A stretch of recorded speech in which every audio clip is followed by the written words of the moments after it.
Miss হবে না আপনার পছন্দের টিভি শো। দেখুন জি5 অ্যাপে একদম ফ্রি। মা শোনো, তোমার মেয়ে অ্যাডাল্ট, কোনো বাচ্চা মেয়ে নয়।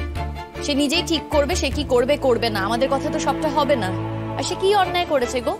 সে গান গেয়ে নিজের স্বামীকে বাঁচানোর চেষ্টা করেছে, কিন্তু মা হয়ে তুমি কি করেছো? তাকে কি টাকা দিয়ে কোনো সাহায্য করতে পেরেছো? পারোনি।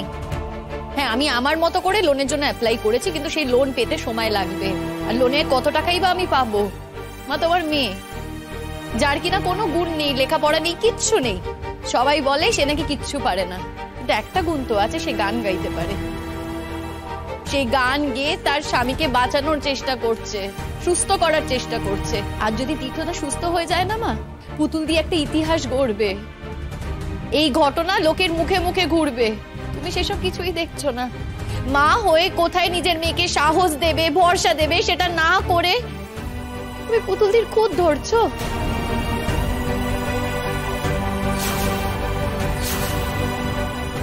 তাও কিনা এই প্রতীক্ষার কথায়। আচ্ছা, আমি একটা কথা বলো তো, তুমি কি পুরনো সবকিছু ভুলে গেছো? সব। একটা সময় কিন্তু আমি তোমার পাশে ছিলাম না, ওই খারাপ দিনগুলো আমি তোমায় পার করেছি। তাহলে তো আজ আমি এই কথা বলতেই পারি যে সেই দিনগুলো তুমি আমাকে এক্সপ্লয়েট করেছো। কি বলতে পারি তো? উত্তর দাও। এক মিনিট, মা তোমায় এক্সপ্লয়েট করেনি, তুমি বরং গোটা পরিবারটাকে এক্সপ্লয়েট করছো। আর আমার শাশুড়ির সম্পর্কে তুমি যদি একটা বাজে কথা, একটা খারাপ কথা বলো না, আমার থেকে বাজে কেউ হবে না তোমার কাছে। দাঁড়াও দাঁড়াও দাঁড়াও, কি ব্যাপার বলো তো? মার থেকে যেন মাসির দরদটা একটু বেশি মনে হচ্ছে আমার। প্রতীক্ষা, তুমি ভুলে যেও না, আমি কিন্তু মায়েরই ছেলে।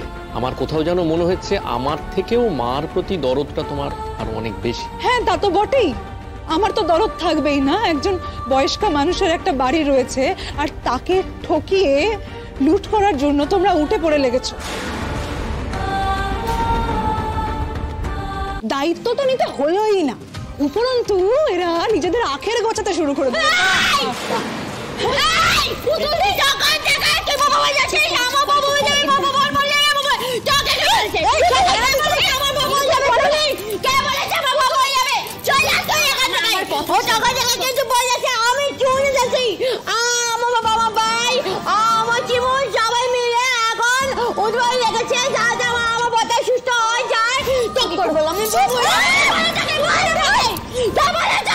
আমি জানি আমার বাবাকে কিছুতেই ঠকাতে পারে না।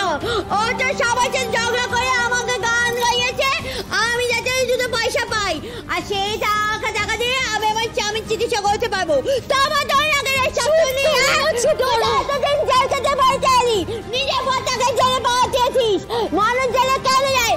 আমার বউটা জেলে যায়নি, আমার বউটা জেলে যায়নি, তুই সামনে চলে গেছিলি। আমার কথা শুনে চুপ করো না। এই যে পুতুল, সব কথার মধ্যে কথা বলতে চেও না। তুমি যা যা জানো নে তাই নিয়ে কথা বলতে চেও না। চুপ করো, চুপ করো মা। আমাকে একটা শেষবারের মতো কথা বলো তো মা। তোমার কি সত্যি মনে হয় যে পুতুল দিকে দিয়ে আমি টাকা রোজগার করাচ্ছি? ও কি কথা বলে, এর মধ্যে মনে হওয়া না হওয়া, বিশ্বাস করা অবিশ্বাস করা, এসবের কি আছে গো বৌমা? জি5 ডাউনলোড করুন আর সব এপিসোড দেখুন একদম ফ্রি।